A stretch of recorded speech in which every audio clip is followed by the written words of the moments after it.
آج ہم اسلامی روایت میں صلوات کے تصور پر بات کر رہے ہیں، ایک گہرائی میں جائزہ لیں گے۔ جی بالکل۔ ہمارے پاس کچھ منتخب قرآنی آیات ہیں، علماء کی تشریحات بھی ہیں اور روایات بھی، تو کوشش یہ ہوگی کہ ان کی روشنی میں اس اہم اصطلاح کو سمجھے، اس کے مختلف معنی، اس کی اہمیت۔ بالکل، اور دیکھیں سب سے پہلے یہ سمجھنا ضروری ہے کہ جیسے ہی ہم صلوات کا لفظ سنتے ہیں نا تو ذہن میں فوراً دعا آتی ہے۔ جی ہاں، مگر یہ اس کے معنی کا صرف ایک پہلو ہے۔ اصل میں اس کا مفہوم بدل جاتا ہے اس بنیاد پر کہ صلوات بھیج کون رہا ہے، یعنی خدا، فرشتے یا انسان۔ اچھا، اس کی ایک واضح مثال تو قرآن کریم میں ہی ہے۔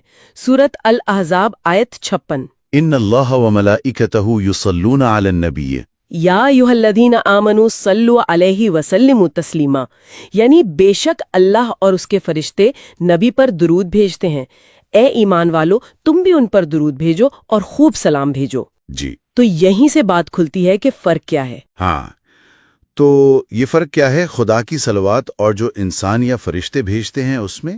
دیکھیں، جب انسان صلوات بھیجتے ہیں، جیسے سورۃ التوبہ میں بھی ذکر ہے کہ نبی کریم صلی اللہ علیہ وسلم کو حکم ہے مومنین کے لیے دعا کرنے کا۔ جی آیت 103۔ ہاں، تو وہاں اس کا مطلب دعا ہے، استغفار ہے، برکت طلب کرنا ہے۔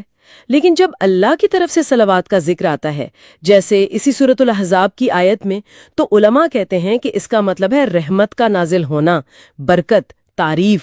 یہ ایک دلچسپ نقطہ ہے، ابن عربی نے بھی اس پر میرا خیال ہے فتوحات مکیہ میں لکھا ہے۔ جی بالکل، بہت خوبصورتی سے واضح کیا ہے انہوں نے کہ خدا کی طرف سے صلوات خالص رحمت ہے، جبکہ مخلوقات یعنی انسان، فرشتے، جنات، ان کی طرف سے یہ تعظیم ہے۔ تعظیم یعنی رکوع، سجدہ، دعا، حمد، ان صورتوں میں۔ جی بالکل، اور یہ بات بہت اہم ہو جاتی ہے جب ہم اسی سورۃ الاحزاب کی آیت 56 کے حکم کو دیکھتے ہیں۔ یعنی اللہ اور فرشتے نبی صلی اللہ علیہ وآلہ وسلم پر صلوات بھیج رہے ہیں۔ ہاں، اللہ اپنی شان کے مطابق رحمت بھیج رہا ہے اور فرشتے تعظیم اور دعا کر رہے ہیں، تو پھر مومنین کو بھی حکم ہوا کہ تم بھی شامل ہو جاؤ۔ تو ہماری صلوات ایک طرح سے اللہ سے نبی صلی اللہ علیہ وسلم کے لیے مزید رحمت کی درخواست ہوئی۔ بالکل، مزید رحمت، مزید بلندی درجات کی التجا، اور ساتھ ہی نبی صلی اللہ علیہ وآلہ وسلم کی عظمت کا اقرار بھی۔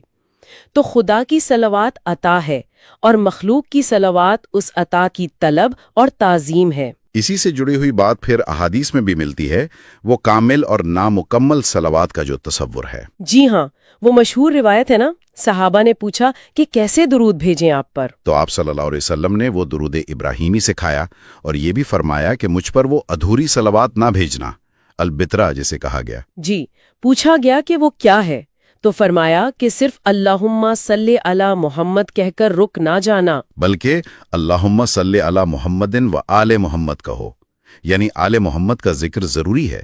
سی پیڈاک نے بھی اس طرف اشارہ کیا ہے شاید۔ جی، انہوں نے بھی نوٹ کیا ہے کہ اگرچہ فوکس نبی صلی اللہ علیہ وآلہ وسلم پر ہوتا ہے، لیکن وہ آل محمد کے الفاظ اس دعا کو اہل بیت تک وسیع کر دیتے ہیں، اور اس کی اہمیت اسلامی روایت میں بہت گہری ہے۔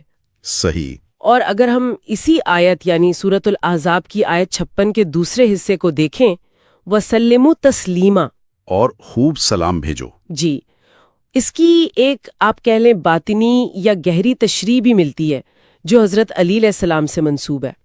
اچھا، وہ کیا ہے؟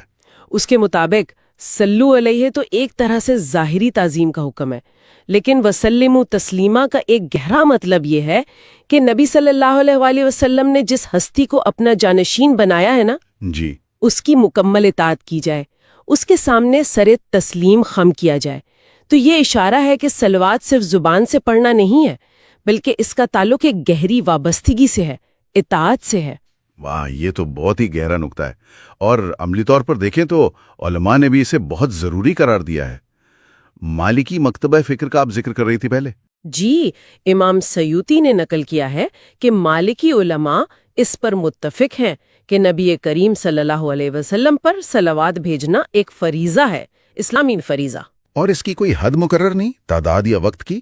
نہیں، بالکل نہیں، یعنی یہ نہیں کہ دن میں اتنی بار پڑھ لیں یا بس، یہ ایک مسلسل عمل ہونا چاہیے، زندگی بھر ایک مستقل روحانی تعلق کی طرح۔ اور اس مسلسل عمل کا فائدہ بھی تو بھیجنے والے کو ہوتا ہے نا؟